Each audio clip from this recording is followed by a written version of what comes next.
Esguera ang tungkol po sa kalupaan. Hahanapin po pala ng mga world leaders yan.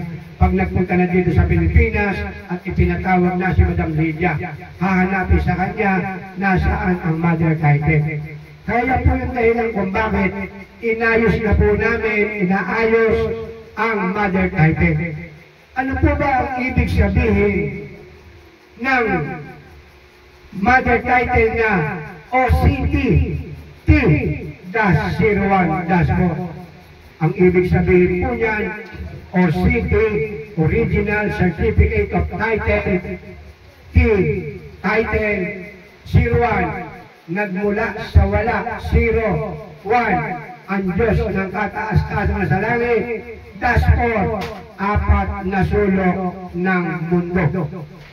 Ibig sabihin, yan po palang 01-4 na yan, yung mother title na yan, kumakatawang po pala yan sa titulo ng buong mundo. Kaya po pala tinawag na mother title o city T-01-4, 4 na sulok ng mundo. Lahat po pala ng kalupaan, hindi lamang Luzon, Visayas, Mindanao, maging sa lahat ng bansa sa buong mundo, yaan po pala, titulo po pala yan ng lahat ng lupa sa buong mundo. Yang hawak ni Madam Lydia Esguera. Ayan. Kaya po nung nangyari po ng mga panahon na yun na Abril, inayos po namin yan, nagawa po kami ng receiving copy, nagpakilala si Madam Lydia sa LRA, ni-receive naman po, ang sabi ng LRA, magpunta kami sa Korte Suprema, magpakilala si Madam Lydia sa Korte Suprema, at yan, nilob naman po ng Diyos, nadakila Diyos sa walang Panginoong Hesus. Nagpa-andip po kami, receiving copy sa Korte Suprema, at kinilala ng Korte Suprema na si Madam Lydia Esguera ang kaisa-isang sole owner ng mother title o city T-01-4. Kaya malino po yan, yung po mga panahon na yun, kausap ng Diyos na banal si Madam Lydia, April 12, nagsimula pong mawalan ng record ang lahat ng titulo, Luzon, Visayas, Mindanao, hindi lamang po Luzon, Visayas, Mindanao, maging sa lahat ng bansa sa buong mundo. Wala na pong record ang mga titulo ng mga kanilang mga lupa. Wala na po. Nagsimula po yan April 15. Tandaan po natin, April 15, wala na pong record. Lahat. Kaya meron akong nakatalo dyan sa Bicol na babanggitin ko pangalan niya kasi kung makapagtanong siya, nakaka-insulto. Yang si Marilyn Trinidad. Ayan, napapanood mo ito, Marilyn Trinidad, na sinasabi mong nakakuha ka ng certified true copy. Kaya ikaw ay tinatanggal na namin ni Madam Lydia. Dahil sa pagsasalita mo dyan, nung nagtatanong ka dito sa messenger, ano daw ba'y pinagsasasabi ko? Na wala nang makukuha certified true copy. O ngayon, Marilyn Trinidad, tanggal ka na sa foundation. Kaya dapat sa amin kayo makikinig. Sinabi ko na makakuha man kayo ng tinatawag natin certified true copy, bibigyan kayo, pero hindi nakarecord dyan, under the table yan, dahil pera-pera lang. Kasi kung hindi totoo sinasabi ko, dapat matagal na ako pinakulong ng lahat ng bayan, Luzon, Visayas, Mindanao, dahil lahat ko na lahat ng Register of Deeds, wala ng record. Doon pa lang hindi ka nag-isip, Marilyn Trinidad, na ipagtalo ka pa sa akin. Kaya ngayon tanggal ka na. Kaya tayo, kung ano yung sinasabi namin ni Madam Lydia, makikinig tayo. Dahil hindi kami maglalakas loob na magsalita dito dahil naka-YouTube tayo. Aba, Ganun-ganun lang ba magsalita ka sa YouTube? Hindi lang Luzon, Visayas, Mindanao nakakapanood sa'yo, kundi lahat ng bansa sa buong mundo. Ano sinasabi ko?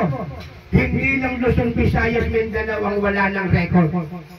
Maging sa lahat ng bansa sa buong mundo, wala din silang record. O sino makakagawa niyan? Ang pagsasabi niyan? Kami lang ni Madam Lydia. Dahil ang sinasabi namin, kaya namin tindigan, kaya namin tayuan.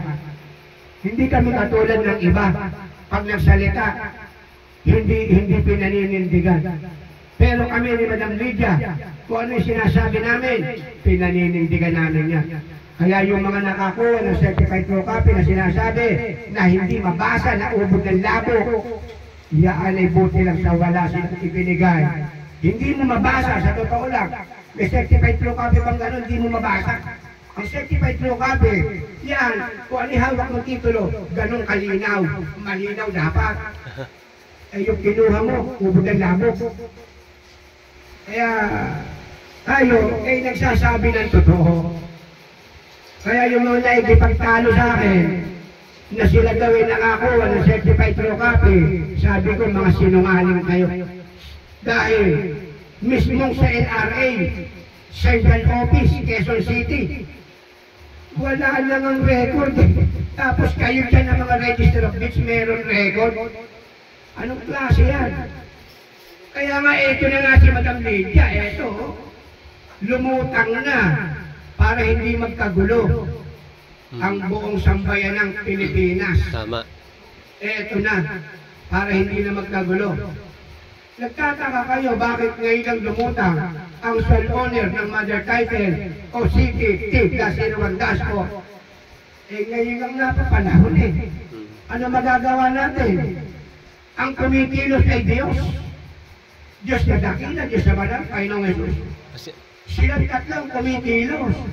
Sino ba nagtanggal ng record diyan sa LRA ng mga title?